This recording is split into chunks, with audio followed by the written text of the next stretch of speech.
যে ধীরগণ কায়ে সংযত, বাক্যে সংযত ও মনে সংযত হন, তাহারাই সর্বতোভাবে সুসংযত, তারাই প্রকৃত প্রশিক্ষিত।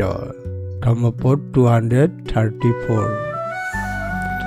জ্ঞানীরা দেহে সংযত, তারা প্রকৃতও সংযত, তারা মনের দিক থেকেও সুশৃঙ্খল সংযত।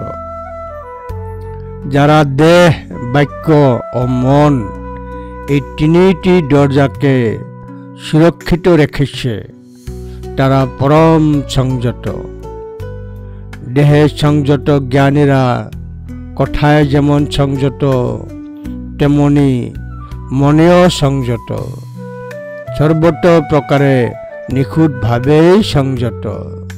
ধম্মপদ 234।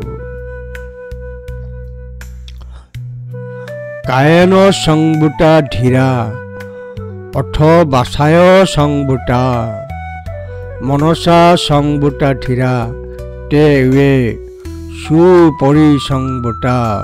ধম্মপদ 234।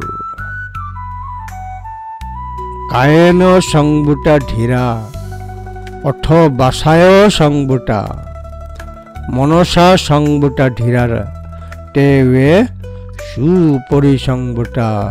ধম্মপদ 234।